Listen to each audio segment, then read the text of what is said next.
Hello, everybody. This is Kimchi Crypto. Today, I'm going to talk about why Bitcoin price pumping, but why not altcoins. Let's dive in. Bitcoin jumped above $110,000 as institutional focus deepens.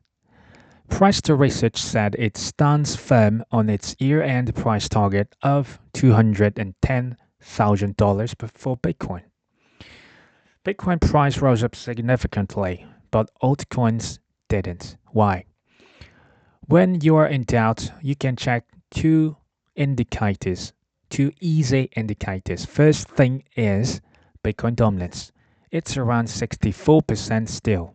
It stays higher for longer, which means it's purely Bitcoin play, not altcoins at all, currently speaking. And Coinbase app rank board, if you follow this in Twitter, you can easily check this out. Their rank is 288th, which means most retails are never ever interested in crypto as of right now. Coinbase app rank should be at least top 10, top 5, top 3, even number 1 globally if you are considering when to sell. That should be the time. Avalanche, good news for Avalanche. FIFA teamed up with AVEX to build its own blockchain, expanding Web3 ambition. In 2022, FIFA chose Algorand as its NFT collections. Now they chose AVEX for FIFA's own Layer 1 blockchain. Personally, I own both of them until now, just since many years ago. Here's my take.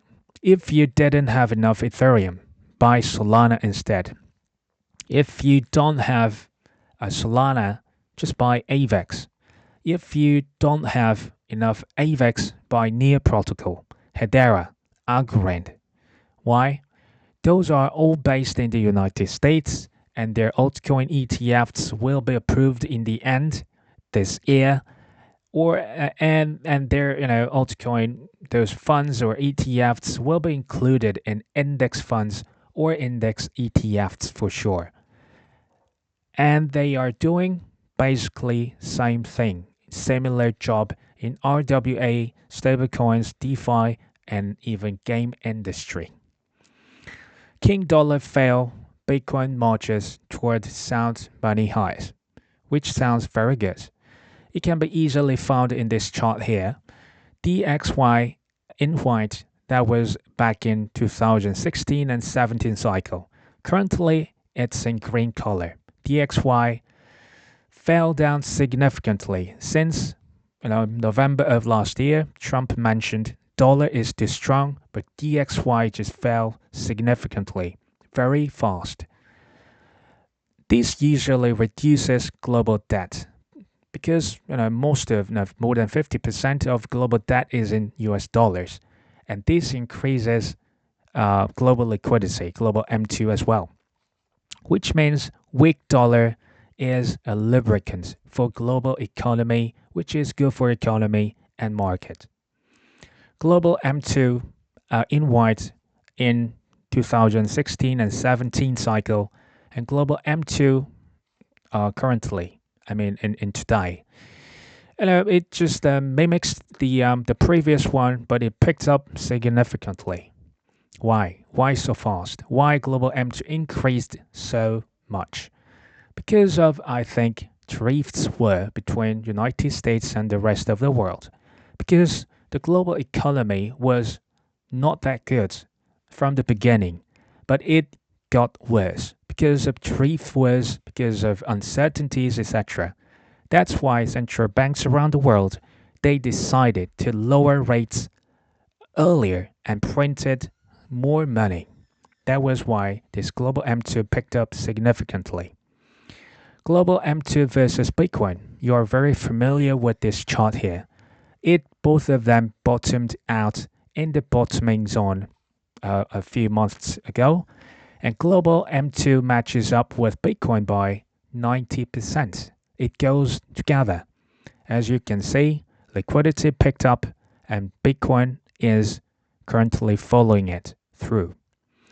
Nasdaq 100, well, it's the fear level and the comparison.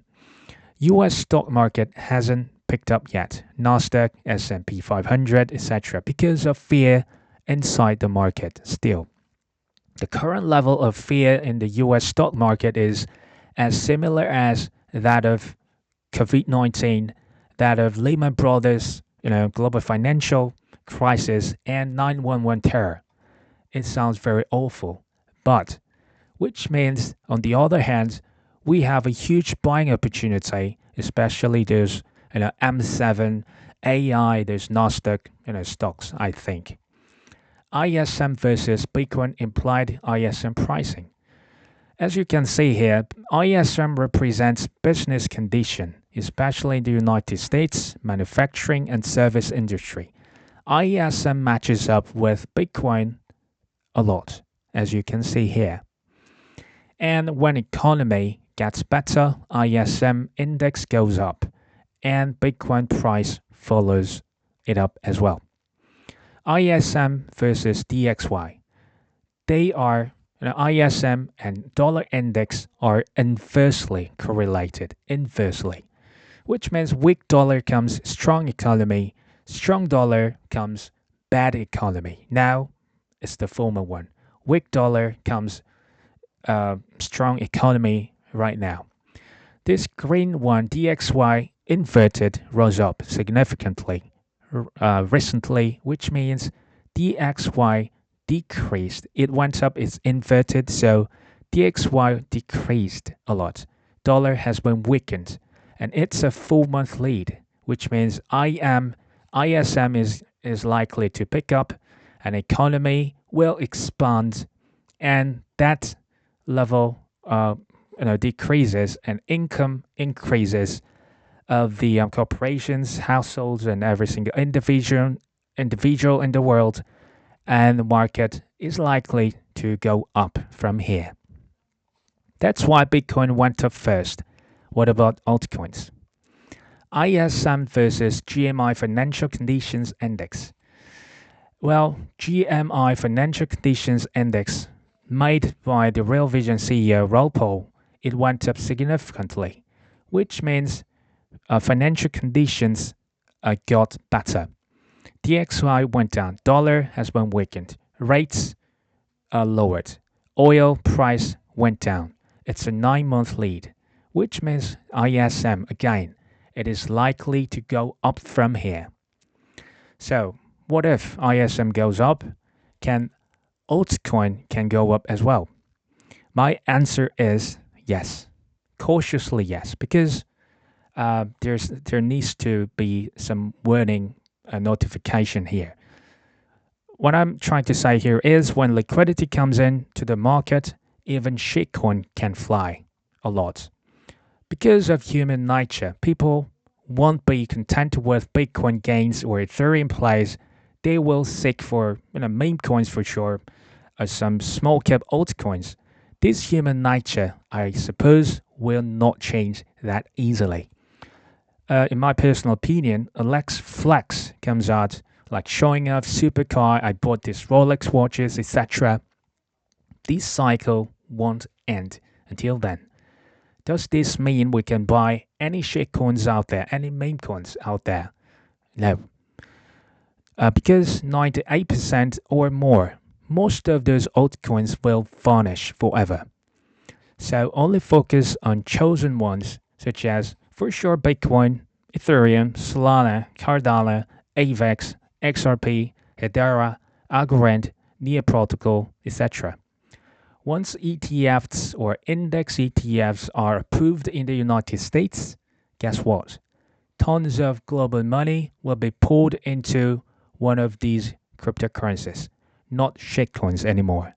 So be patient, sit tight, and wait until supercar season comes in. Thank you for listening.